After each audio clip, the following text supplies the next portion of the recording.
لیکن اب ویبا کے آنے کے بعد یہ ہے کہ ہماری شپمنٹ ایسا بھی ہوا ہے کہ ایک دن کے اندر بھی کلیئر ہوئی ہیں. اب یہ کہ اس کو ٹرک لگانے میں آپ اگر آج نہیں لگا سکتے تو کل لگ جاتا ہے.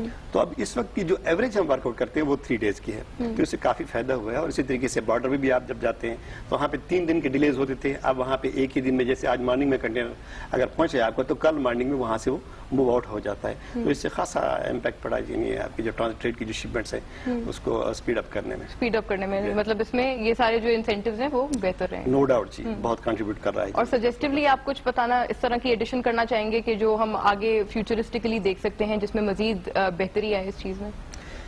دیکھیں اس میں میں بڑا اچھا آپ نے سوال کیا کہ اس بجٹ میں ہم نے سروس انڈسٹری کے اوپر جو گورنمنٹ کا ایک بہت یعنی میں سمجھتا ہوں کہ نیگلیکٹ کیا گیا ہے, اور وہ اس کا یعنی ایک طریقے سے پے آف بھی ہوگا کہ یہ اگلا سال جو ہے اس میں آپ نے انسینٹیو سروس انڈسٹری کو نہیں دیے, ہوٹل انڈسٹری کو, ٹورزم انڈسٹری کو, اور اس میں آپ کو کوئی سبسٹینشیل چیز نظر نہیں آئے گی. میرے دوست بھی اس سے ایگری کریں گے.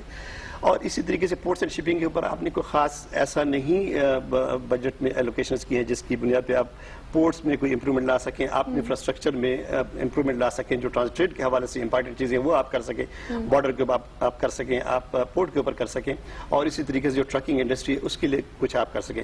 تو میں سمجھتا ہوں کہ یہ ایک نیگلیکٹ تھی جو ہوئی ہے, لیکن اگر اس کو اوور پاور کیا جائے اور اس میں کنٹریبیوٹ کیا جائے تو آبویسلی اس کے بڑے پازیٹیو نتائج آئیں گے, اور آپ کی جو شپمنٹس ٹرانزٹ کی ہیں بہت کوئکلی موو آؤٹ ہوں گی, اور اس طریقے سے آپ اٹریکٹ کریں گے دوسری کنٹریز کے جو اس وقت آپ کی شپمنٹس ڈائیورٹ ہو گئی ہیں, کافی ساری شپمنٹس آپ کی 15 ڈائیورٹ ہو گئی ہیں, تو آپ کی واپس آ سکتی ہیں.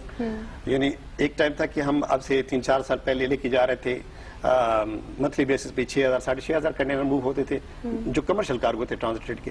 اس وقت وہ کم ہو گیا 1000 کنٹینر پہ آ گیا.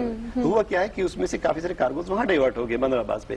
تو اب یہاں پہ گورنمنٹ کو ایک لانگ ٹرم یہاں پہ ایک پالیسی وہ کرنی پڑے گی, ایوالو کرنی پڑے گی, جس میں آپ انسینٹیوز دیں جو یہاں پہ ٹریڈ انڈسٹری ہے ٹرانزٹ سے ریلیٹڈ, یعنی آپ کولڈ اسٹوریج یہاں پہ الاؤ کریں, آپ ایک فیسیلیٹیٹ کریں, ایک انکریجنگ یہاں پہ ایٹماسفیئر بنائیں جس کی بنیاد پہ جو دوسرے کنٹریز میں جو ٹرانزٹ ٹریڈ ہے جیسے ٹرکی میں ہو رہا ہے وہاں پہ بڑے بڑے کولڈ اسٹوریجز بنے ہوئے, 1-1 لاکھ ٹن کے کولڈ اسٹوریجز ہیں. اور پاکستان میں مطلب ٹو بیڈ لک جی پورٹ کے اندر تو ہے ہی نہیں کولڈ اسٹوریج, اور اگر کوئی باہر بنانے جاتے تو کافی ساری مشکلات ہیں. تو وہ ان مشکلات کو جو گورنمنٹ کو حل کرنا چاہیے تاکہ آپ یہ ایک خواب ہے کہ جی ٹرانزٹ ٹریڈ کو آپ ڈیولپ کریں, آپ کے لوگوں کو روزگار بڑھے, اور اسی سے آپ کیٹر کریں سینٹرل ایشین ریپبلکس کو.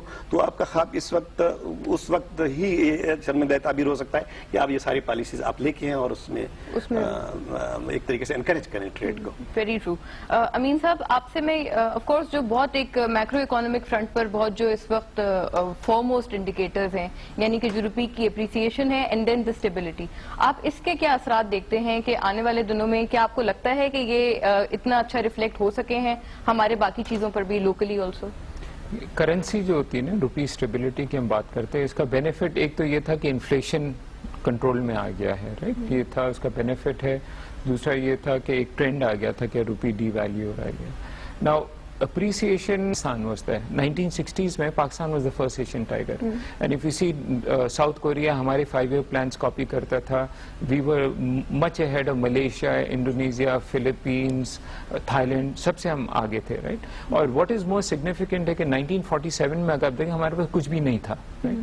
لیکن ایک چیز اس وقت بہت ضروری تھی کہ which made us an Asian tiger within 15 years was کہ ہمارے پاس ایک کنسنسس تھا, ایک نیشنل یونٹی تھی, ایک سینس آف پرپس تھا, ہم نے ساتھ ہم نے کیا. اور آج بھی آپ کو ایک سوشل چارٹر آپ کو بنانا ضروری ہے. جسٹ لائک بجٹ میں فائنانس منسٹر نے سارے بزنس مین کو ساتھ لیا, ان کی کنسنسس سے بجٹ بنایا, اسی طرح اگر آپ کو کرنا آپ کو ایک نیشنل چارٹر آپ کو بنانا پڑے گا سب اپوزیشن پارٹی سب کو لے کر. For example I'll tell you, and اس میں آپ کو ایک کلچرل چینج آپ کو لانا پڑے گا اس ملک میں, صرف گورنمنٹ اکیلا نہیں کر سکتی, you have to bring it. Japan کا آپ دیکھ لیں آفٹر ورلڈ وار 2 جاپان بالکل تباہ ہو گیا تھا, رائٹ. تو ان کی جتنی تھنک ٹینکس تھی انہوں نے کہا ٹھیک ہے how to rebuild the thing. تو ان کا ایک ہی کنکلوژن آیا کہ ہمیں کوالٹی پہ ہمیں ایمفیسائز کرنا ہے کہ اس سے ہماری انڈسٹری بڑھے گی. اور اس میں انہوں نے کہا کہ ان کا فوکس گروپ نمبر 1 تھا ہاؤس وائف. انہوں نے کہا کہ ہم ہاؤس وائف کے ہم مائنڈ سیٹ اس کا چینج کریں گے فار کوالٹی. وہ ڈیمانڈ کرے گی, industries would have to give